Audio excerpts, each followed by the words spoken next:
बुढ़ापे की लाठी। रामनाथ जी को शहर में आए अभी 2 साल हुए थे। उनका बेटा सचिन शहर में नौकरी करता था, इसलिए वह अपने पिता को भी शहर ले आया था। सचिन की पत्नी राधिका को रामनाथ जी का उनके साथ रहना पसंद नहीं था। वह चाहती थी कि हम अकेले में मजे से रहें। इसी बात को लेकर अक्सर घर में कहा सुनी होती रहती थी। एक दिन राधिका घर का काम निपटा रही थी, तभी रामनाथ जी के हाथ से एक शीशे का गिलास गिरकर टूट गया। राधिका को बहुत गुस्सा आया। वह बोली, बाबूजी, आपको दिखाई नहीं देता कि मैं सारा दिन घर का काम करती रहती हूँ और आप नुकसान करते रहते हैं। अब कौन ये समेटेगा? राधिका की बात सुनकर रामनाथ जी बोले, बेटी मैं साफ कर देता हूँ। उद्धरण उद्धरण, ये कहकर रामनाथ जी कांच के टुकड़े समेटने लगे। तभी एक कांच उनके पैर में चुभ गया। खून की धार फूट पड़ी। रामनाथ जी ने किसी तरह कांच का टुकड़ा पैर से निकाला और बहू को आवाज दी। राधिका आई और खून देखकर चिल्लाने लगी, ये क्या किया? सारा फर्श गंदा कर दिया। दवा लगाइए, इस पर जाइए अपने कमरे में। मेरा काम और बढ़ा दिया। रामनाथ जी लंगड़ाते हुए अपने कमरे में पहुंच गए। सामने टेबल पर उनकी पत्नी की फोटो रखी हुई थी। उसे देखकर उनकी आंखों में आंसू आ गए। जब वह जिंदा थी तो रामनाथ जी को कभी एक गिलास पानी नहीं लेने देती थी। उनका बहुत ख्याल रखती थी। शाम को जब सचिन घर आया तो राधिका ने उसे सारी बात बता दी।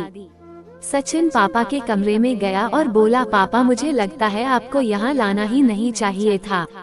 आप एक जगह चैन से बैठ नहीं सकते क्या? रामनाथ जी कुछ नहीं बोले, बस चुपचाप बैठे रहे।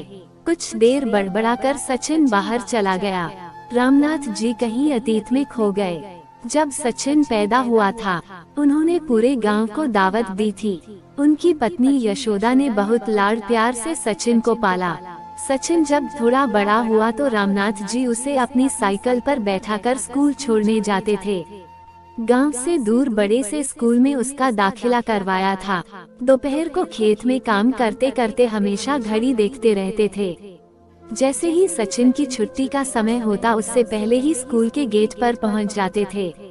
सचिन को घर पर छोड़कर फिर साइकिल उठाकर भरी दोपहरी में खेत पर जाते और रात तक मेहनत करते थे।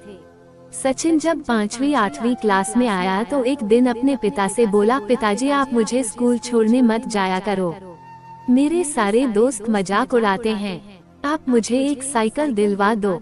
यशोदा जी ने बोला, अच्छा, अपने बाप के साथ जाने में शर्म आती है। कोई साइकिल नहीं मिलेगी, जाना है तो पैदल जा।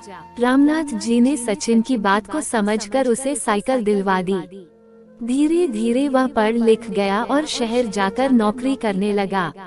रामनाथ जी से अब काम नहीं होता था। सचिन हर महीने कुछ पैसे भेज देता था। एक दिन सचिन गांव आया और उसने बताया कि उसने एक लड़की पसंद कर ली है। वो दोनों शादी करना चाहते हैं, लेकिन वह आप लोगों को शादी में नहीं बुला सकता। शहर की शादी में आप लोग सही नहीं रहोगे। ये सुनकर रामनाथ जी और यशोदा का दिल टूट गया। यशोदा ने तो कुछ ही दिन बाद बिस्तर पकड़ लिया। 2 महीने बाद सचिन राधिका को लेकर गांव आया, लेकिन एक ही दिन रुककर वापस जाने लगा। रामनाथ जी ने उससे कहा, बेटा, कुछ दिन रुक जा, शायद तेरी माँ की अंतिम घड़ियाँ आने वाली हैं। कुछ दिन तुम लोग साथ रहोगे तो उसे अच्छा लगेगा। सचिन ने कहा, पिताजी, राधिका नहीं रुकेगी, उसे गांव पसंद नहीं आ रहा है। दोनों चले जाते हैं।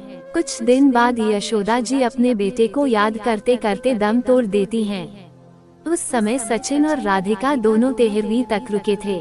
फिर रिश्तेदारों के कहने पर सचिन अपने पिता को शहर ले आया, लेकिन अब दोनों उनसे परेशान हो चुके थे। रामनाथ जी को अब कोई ठिकाना भी नहीं था। गांव का मकान और खेत सचिन ने बेच दिए थे। उसी पैसे से उसने एक फ्लैट खरीदा और किराए के मकान से उसमें आ गया था। एक दिन शाम के समय रामनाथ जी उदास एक पार्क में बेंच पर बैठे थे। उनके जीवन का अब कोई मकसद नहीं था। तभी उन्होंने देखा 3-4 उनकी उम्र के लोग वहीं पार्क में बैठे हंस रहे थे। सभी एक दूसरे से मजाक कर रहे थे। रामनाथ जी को ये देखकर अपने गांव की याद आ गई। गांव की चौपाल पर वे भी गांव वालों के साथ अपने सुख दुख बांटते थे। इसी बीच किसी की आवाज से उनका ध्यान भटका। उन्होंने नजर उठाकर देखा तो उनमें से एक सज्जन उनके सामने खड़े थे। वे रामनाथ जी से बात करने लगे। उन्होंने अपना नाम राजेंद्र बताया। उन्होंने कहा, आप भी बहू बेटे से परेशान हो? रामनाथ जी ने कहा, नहीं नहीं, ऐसी कोई बात नहीं है। ये सुनकर राजेंद्र जी हंसने लगे। अरे भाई, हमसे कुछ छिपा नहीं है। हम सब भी अपने घर वालों से परेशान थे, लेकिन आज देखो हम कितने मजे में हैं। यहीं पास में एक आश्रम है, वहीं रहते हैं। जो मन में आए वो करते हैं, जहाँ जाना हो जाते हैं। वहाँ बड़े प्यार से नौजवान हमारी सेवा करते हैं। समय पर खाना मिलता है, साथ ही हंसी खुशी का माहौल रहता है। छोड़ी इस उम्र में अपनी बेइज्जती करवाना, आ जाओ हमारे संग। ये सुनकर रामनाथ जी की आंखों से आंसू बहने लगे। राजेंद्र जी ने बाकी सबको भी बुला लिया। फिर वे रामनाथ जी को आश्रम दिखाने ले गए। वहाँ सब खुशी खुशी रह रहे थे। वहाँ उन्हें कुछ लड़के लड़कियाँ मिले जो वहाँ सेवा करते थे।